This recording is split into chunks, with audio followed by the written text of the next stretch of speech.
career. He's played 15 years, and all with the same team, all of the local, the local boy that plays with the local team. It's a storybook career, but you get to a point where you say, I can see the end of the road, whether it's a year from now or probably 2 years from now. That's probably going to be about it for me physically. Right? Just my ability to continue any semblance of how great, how good I've been at the plate, as a hitter for 15 years. Once you get to that point where you can see the end of the road, you have to make the decision. It's a painful decision to walk away. I would just tell you, it's gut-wrenching to say the words, I'm not going to play baseball anymore. It's gut-wrenching. But it's good. If you don't make a decision, someone's going to make it for you. And so when you see it within a year or two, what is now the upside to continue? You away from your family, from your wife and your kids, a new baby on the way, and you're going to do it for another year or two just because you can't say I'm not going to play anymore because it's gut wrenching. I mean, the other piece of that is that everybody thinks that Joe can still play right now. Everybody thinks he can still hit. He's Gold Glove caliber first baseman. That's a wonderful way to go out, rather than spend another year or maybe two, and everybody goes, "Oh yeah, it was a great career. It's time for him to go now." There'll be none of that. Everybody. There's only the recognition that he's still a terrific player. And speaking of that recognition that happened on September 30th on that Sunday, the send off to him.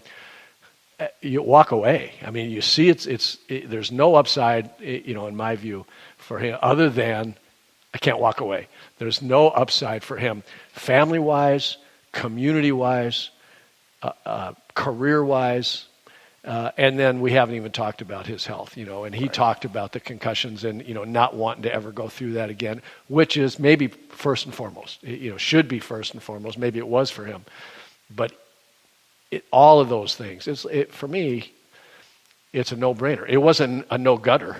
Yeah. It's hard. I'm just going to tell you, it's hard to say the thing that you've wanted to do since you were 5, your whole mission in life has been to be the player that he was, try to get better every year, every at-bat. You just work and work and work, and you love it, and then you say, okay, that's it. Yikes. I actually want to follow up on the final day. Let's thank Tony Hoaglund, your State Farm agent in Champlin, Hoaglund. He handles my insurance. He handles Michael Russo's insurance on the network, and he's been with us for a long time now. We appreciate his support of the network, and we also have enjoyed working with him as a State Farm agent. Hey, Minnesota sports fans. This is your local State Farm agent, Tony Hoaglund. I need you all to ask yourselves this question. If you're in an at-fault car accident and you are sued for $700,000, how much of that $700,000 will my current insurance company pay? If you are unsure or can't answer all $700,000, you need to give us a call. State Farm has been number one in car insurance since World War II and number one in homeowners insurance since 1964. For a no-obligation review of your current policies, call us at 763-421-4900 or check out our website at www.champlininsurance.com. And I think all the things you said are right on, but I think really the what sealed it was he had the perfect final day. And how many athletes, however great, get to have the perfect final day? You and Joe are two of the rare ones who had the perfect final day.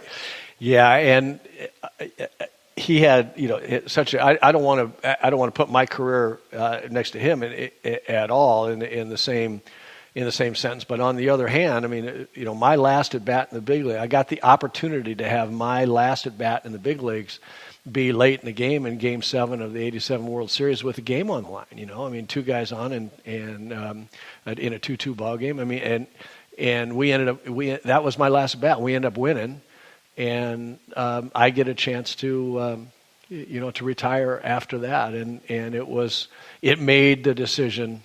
It made the gut-wrenching part. It made the brain part of it be finally overcome the gut part of it. And I think the same for Joe in a much grander scale. He doesn't have anything left to prove. He doesn't need the money. There's nothing about going forward now, other than the love of playing the game and missing the being around the guys and all that, which is considerable.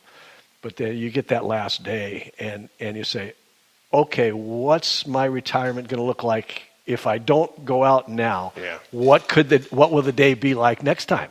It might, Could be concussion. It could be concussion. It could be 0 for 4, 3 strikeouts. I mean, it could be on the road. It could be anything. And it was, like I said, it was kind of a no-brainer. Absolutely. Did you ever, speaking of Wes Johnson, the Czar of Velocity, I love that, by the way. I do too. Did you ever can you point to a major league coach who made a big difference in your career? Because, other than Gene Mauch, I mean, they're playing for Mauch. And I was going more specific, to a position hitting coach, or fielding coach who really made a big difference in your career. Outside of Mauch, from every aspect of it, hitting and fielding, positioning, all the more cerebral part of the game that made me a better player. It made me better than my talent was. One person that made a huge difference for me, at least in New York, was actually a teammate, not a coach, Lou Piniella. And Lou and I talked hitting all the time, and we'd work on it together, and we'd do stuff, and he'd work on his stuff and tell me what he was doing, and I'd work on my stuff, and he'd talk to me about different things. And I enjoyed, and it felt like Lou had a big impact on me as a hitter for the time that I was there. So that was fun.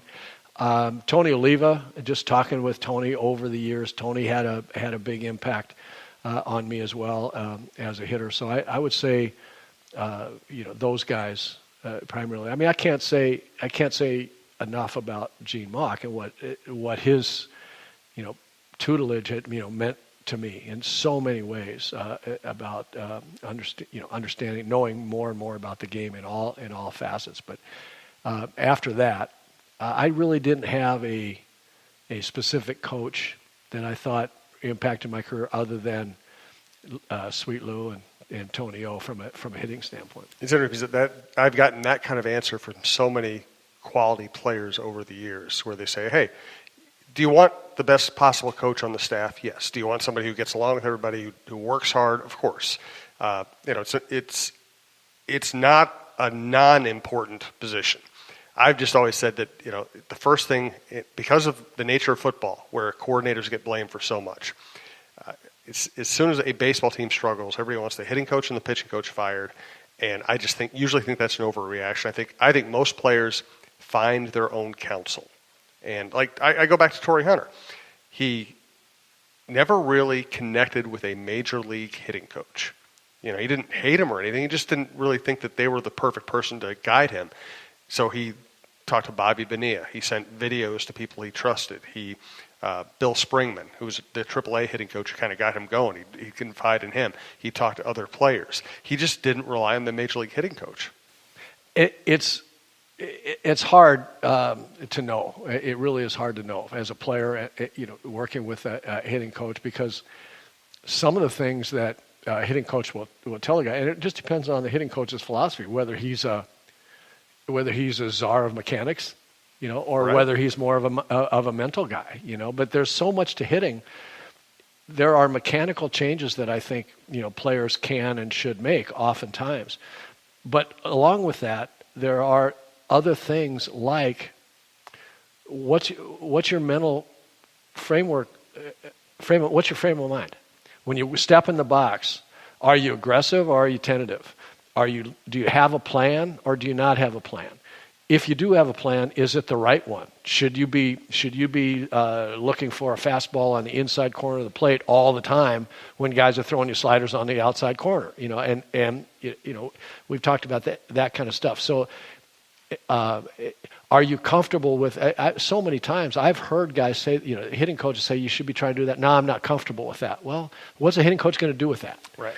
And maybe the hitter in some cases is right about that. No, I don't believe that, and they might be right for them. There's a lot that goes into it. Sometimes it's the hitter's the hitter's inability to, unwillingness to listen, to change. Sometimes it's just a hitting coach's ability to communicate is not clicking with somebody. But in the final analysis, whether it's a hitting coach or a pitching coach, the player's got to go out and do it. You can say, okay, here are the mechanics, here's the approach, here's what your plan should be, and then if you go 3-1 on everybody, then you're going to get your brains beat in by big league hitters, right? And if you go up there and refuse to say, you know what, I might get a fastball on the inner half that I can hit 600 feet to my pull field. I might. I know I will get 4 sliders in a row here at most of the time. And so, but I never want to get off that other, the way I want to hit. And I go back to what, Gene Mauch said one time. And he says, from a hitting standpoint, is some pitchers you hit like you want to, some pitchers just have to hit like you can. Yeah. And with hitting coaches specifically, they've got to help a hitter understand, here's what you can do. Here's what is possible for you if you want to. You just don't know if the hitter's going to do that. So it's easy to see why a lot of people you've talked to and I've talked to is say, hitting coaches kind of come and go. I don't know. Yeah. There's some guy, and I think over time what you find out is you learn a little bit from a lot of people. Right. I experienced this. When I retired when I was 35, and I thought, we won the World Series on my 35th birthday, and I was able to retire. And I thought at that time, I'm just now getting to the point where I get who I am as a hitter and what I could That's do, amazing. what I could continue to do. But and so I think you learn all the time. If you're not, a Joe Mauer swing, if you're not a Tony Gwynn swing, but even those guys, they're always learning about stuff and adjusting to what their body's doing, and hitting coaches can't really affect that in a huge way. 2 more points I want to make on that topic. Once again, thank you to berrycoffee.com and Tony Hoaglund, your State Farm agent in Champlin, Hoaglund. Look them up. Also, remember to download before you listen. Better listening experience is also better for us. And again, if you'd like to sponsor the program, you can reach me at jsouhan47@gmail.com. I remember Joe Vavra was the hitting coach here. And for some reason, he was kind of a lightning rod. He took a certain amount of heat. Maybe it was because he didn't have a big name or something. And you look back, and he was hitting coach for 2 MVP seasons, for 3 batting titles, for Kubel at his best, for all these different, very good teams, And the other thing that I'm reminded of is that you brought to mind, Rick Stale-Mazik would always stand behind the cage and he'd watch these guys take hundreds of swings and, and hitting the ball 8 miles or popping it up, whatever it was, and it didn't correlate to anything that happened in the game. And he'd go, bleep, bleep, bleep, why do we take hitting practice? We need to take taking practice. Well, there's the wonderful thing about baseball is, in fact, the lines that come out of people's mouths that are so apropos, blinding glimpses of the obvious, right? Yes. that just encapsulate exactly the right sentiment, and that goes to my point. We need taking practice. So, how do you go? What's your plan when you go up to the plate? And I see so much of the time now, guys take fastballs down the middle and then swing at sliders on the outside corner. Well, okay, I get that was a tough pitch, a tough slider, and all that. Why did you take that? That first one that was down the middle. And now I understand Joe Mauer, he was separating. The first, yeah. But for most guys, the example of what pitches they take and what pitches they swing at is head scratching, and it just shows the lack of a plan.